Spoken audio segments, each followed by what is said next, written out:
Hey y'all, and welcome back to Been There Podcast with your host, the Clocked Out Therapist, and you have tuned into specifically the Sunday series. This one I'm bringing to you guys, it's called Healing from Bitterness Before It Heals You Backwards, and that's what came to me. Yeah, so today we're talking about something we don't like to name out loud, straight like that, bitterness. Where it comes from, how it hides, and how quietly it poisons the parts of us that we're meant to love, trust, and grow, right? Like bitterness is the silent emotion we normalize way too easily. One thing I've learned specifically in therapy, in my own life, random conversations with strangers, like bitterness rarely announces itself. It settles, it simmers, it builds a home. Like it's a stray that's setting up shop for real.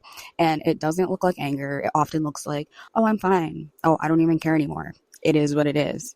I've moved on. But spiritually, emotionally, internally, you're still holding that residue. That tenant is still lingering there. Like that squatter still squatting. Bitterness is a spiritual autoimmune disease. And like recently I've been in my own research and like text dives. I've been really trying to understand like the spiritual connection to our physical health. And one thing that I have come to recognize is bitterness is a spiritual autoimmune disease. Bitterness is like a spiritual autoimmune disease. Your heart starts attacking itself, though. Instead of protecting you, it begins to destroy all the good that it's built, that you've built. Bitterness will sabotage relationships that you've prayed for, that you've wanted. Misread love as a threat and self-sabotage, right? Like, and feeling unworthy. Mistrust blessings, like thinking that it's the complete opposite.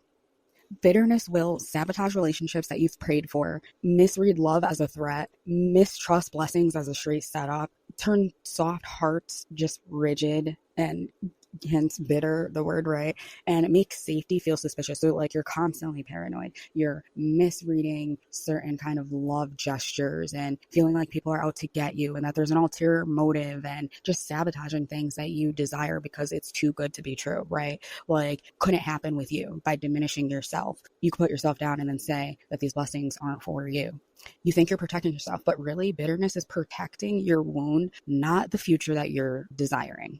So healing from bitterness starts with accepting how it got there. Yeah, we don't like to run it back. We don't like to have to look at ourselves, but bitterness doesn't just appear. It comes from something that hurt, something that disappointed you, something that was unfair, something you accepted because you didn't know better at that time, or maybe you did know better at that time, but you thought that it was better to ignore it. And here's the tough truth. Some bitterness comes from what we tolerated, right? What we allowed, what we justified, what we thought we could handle, what we thought we forgave, right? Because forgiving is actively a choice. You continuously, every day, every interaction with a person, you choose to forgive in that moment because the only person that you're hurting and the only person holding on to that burden is you.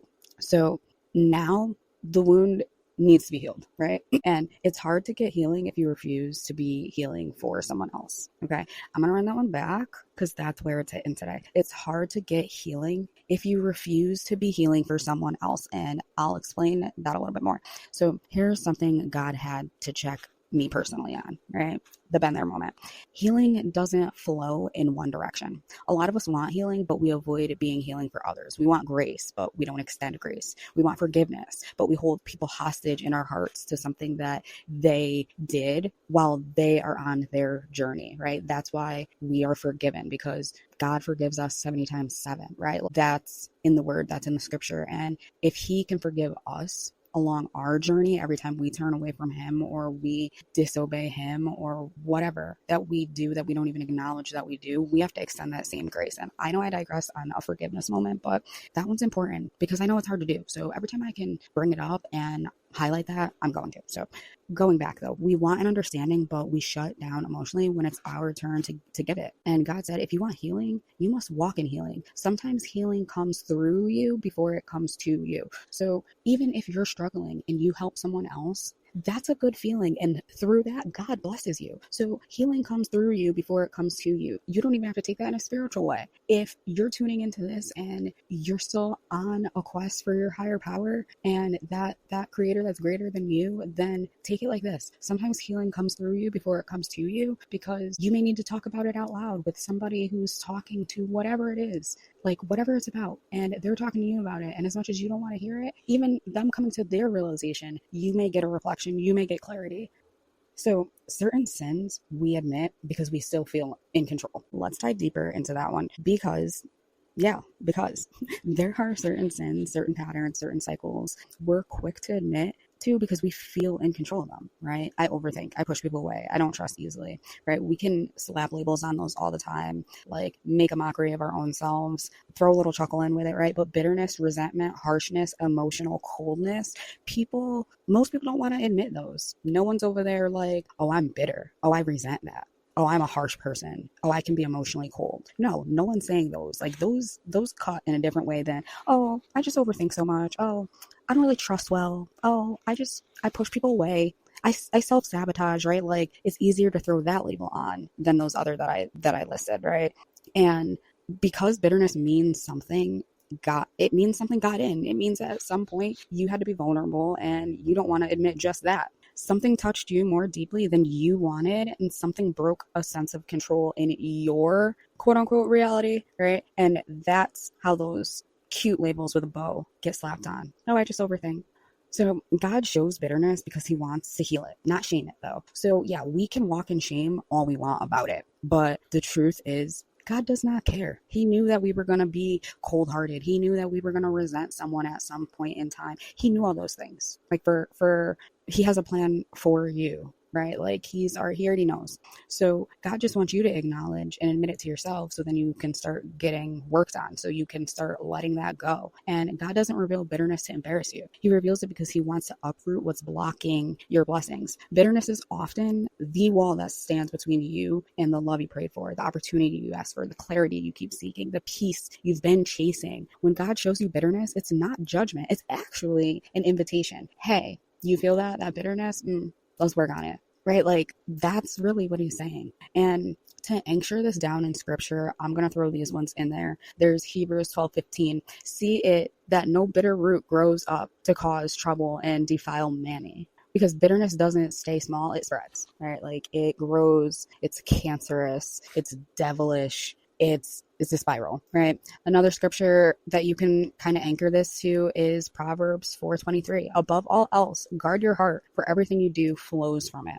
Bitter hearts filter love incorrectly. It's contaminated. That is a contaminated heart. That is a contaminated flow that you are just putting out onto others.